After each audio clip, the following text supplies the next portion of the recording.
Now let's talk about Norman McLaren. He is known for creating abstract music video animations and his work with the NFB, the National Film Board of Canada. His work is very interesting, and unlike most people's work we've talked about and will talk about, it falls under the avant-garde category. Not so much about story or characters, but more about abstract visuals and sounds. For certain shorts, he would paint on actual film cells and even draw sound to go with his painted pictures on a separate roll of film. There was a machine that could read and play the sound lines. And at the end of the process, the two film sheets would be put together as one. Nobody could say his films weren't completely original, legit, or his own.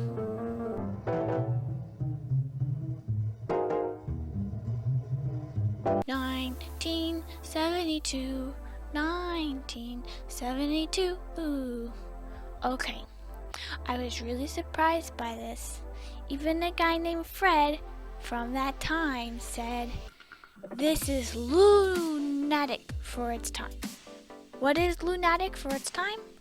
Well, Edmund Cutmole created the first 3D computer animation back when computers looked like this, and had barely got to a point where they could display still images, let alone manipulate and render a 3D rigged hand to do an animator's bidding. Edwin had originally wanted to be an animator at Disney, but when he found out that he sucked at drawing, he got a computer science degree. But still, with that arty storyteller in his heart, he thought, man, I bet I can somehow use computers to help me make animations. Although he started out a bit too early and ambitious for what technology had to offer, he came to be one of the founders of Pixar, the mother of computer-generated films, and was one of the key creators in a technology that is still used in movie making today. It is a program called RenderMan, and I'll talk more about that later. Let's move now from the 70s to the 80s, where motion capture is first invented to analyze human motion. Tom Calvert created the first rig, but others soon follow with their own versions. If you don't know what motion capture is, it's where they deck out a person in the most ridiculous outfit you've ever seen, covered in brightly colored sensors. Then a camera is pointed at them and it tracks the sensors and documents their progress of motion. The information is then used to animate computer-generated characters. So when the person covers their ears, so does the character. When they smile, when they run, etc. The first public video that uses motion capture is a creepy music video in 1989 called Don't Touch Me. Touch me with your love. It's so dang weird. I mean, look at the neck. Oh, what is going on? Just stop. Now let's pause and go back a bit to 1974. Yeah, things are going to start getting mixed up the more we get closer to today time. Where Will Vinton and Bob Gardner made the claymation short called Closed Mondays about a drunk man stumbling into a closed museum. Everything in the short is made entirely out of clay. And Vinton later goes on to coin the term claymation for that style and create a large business not just using claymation but computer animated stuff as well, and is of course very influential. Okay, back to Pixar, which was founded in 1986, but it wasn't until 1995 that their movie Toy Story came out, which changed animation forever. It was the first full-length computer-animated motion picture using a program mainly developed by Edwin Catmull called RenderMan. It is still a standard program for movie makers that has been updated and is used in all Pixar and Disney movies and more other movies for special effects. No DreamWorks though, they got their own thing. The current version is RenderMan 21, and you can even download a non-commercial version from their website for free. I I don't know what all features you can get, but that's pretty cool. 1994, DreamWorks is founded by Steven Spielberg and a Disney chairman, Jeffrey Katzenberg, and a record producer, David Guffin. I don't know. So the company starts off pretty strong with these important people. So, do you remember when I said that DreamWorks didn't use RenderMan? They had their own program called Emo, but recently they created a whole new thing from scratch known as Apollo. It's hard to find an exact time, but I'll say about 2014. The thing about it that I find really good is how it made animating more natural and easier for the artists, making it more like working with stop-motion dolls that you can fully see and touch and move than having to do a lot of number stuff and basically fighting with the program. So it made it easier for the animators to experiment and improve the scene where otherwise everything had to be carefully thought out computerly, so they would always stay with the script. I'm not limited by technology, I'm limited by my own imagination. I wouldn't say RenderMan or Apollo is better or more advanced than the other, but that they're different. Of what I understand of both of them though, I find Apollo to be more appealing because it's more artist friendly. Now, I haven't talked as much about stop motion films as I could have. Through my research, I noticed that every film could be considered for inventing something new or improving because of how the art form is. Every movie is different and calls for different themes and methods to tell a story. But I would like to take note of director Henry Selick, who directed The Nightmare Before Christmas, Coraline, and James the Giant Peach. But I just want to talk about Coraline that came out in 2009. Stop-motion puppets or dolls were developed slowly and differently with each picture, and I found it really confusing to keep track of it for this video. So I kind of skimped out on all of that, sorry. But anyways, Coraline was the first stop-motion picture to be shot in 3D using two slightly apart adjacent cameras. And by 3D, I mean the kind where you wear 3D glasses, not like 3D computer animation where it's like, oh wow, that looks 3D.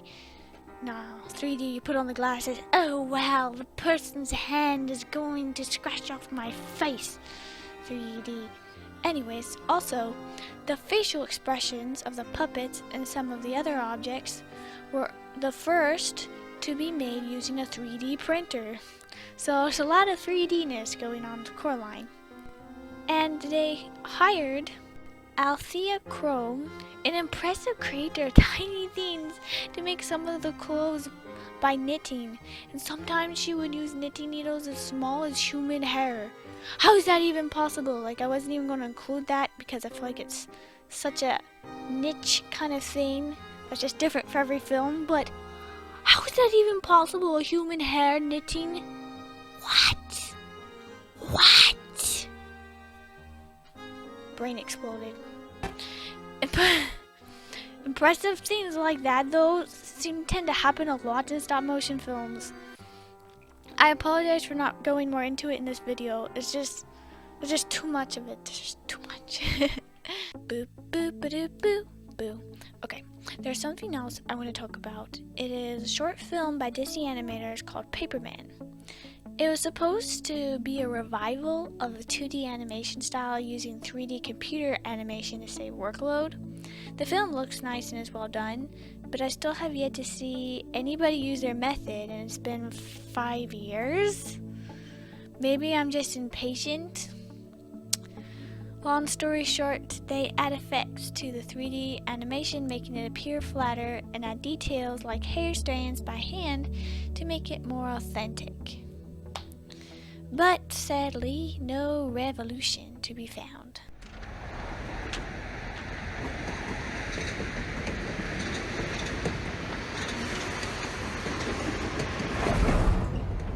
We are now nearing the end of this video.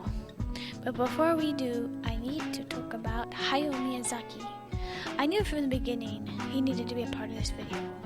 He's been working in animation since 1964 to present day. Even though he keeps announcing his retirement, I don't think he ever will. He just loves it too much.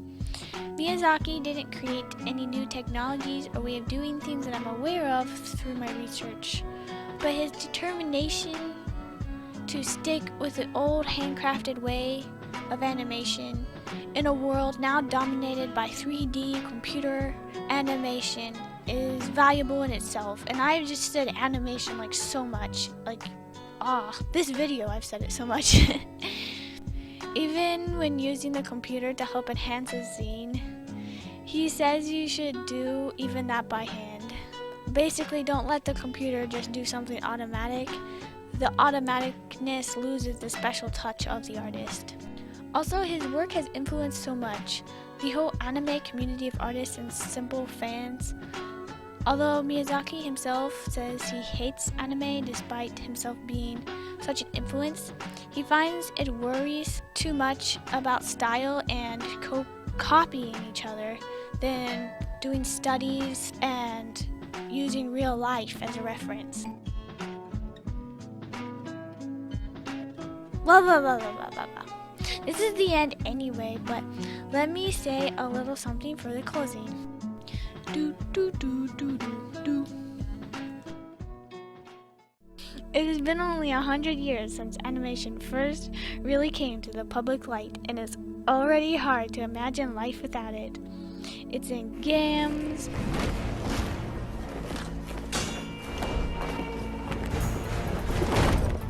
commercials, 真是话，你的身材有料吗？都是牛奶巧克力哦。 movies, I did this! TV shows, What's the matter? and even oh my gosh, one sec. I have a script, okay? I do have a script. I'm going to tell the truth. I don't follow the script all the time, but I have a script. And I wrote GIFs in here, but I guess I did it wrong and I wrote figs. So instead of writing GIFs you might send to a friend, I wrote figs you might send to a friend. Ooh. I think I'm laughing at this more than I think it's funnier than it really is. Okay. Whew. Games, commercials, movies, TV shows, and even GIFs, not figs. People don't send each other figs. You might send to a friend while talking to them. It's everywhere. And on that note, I'll leave you with this.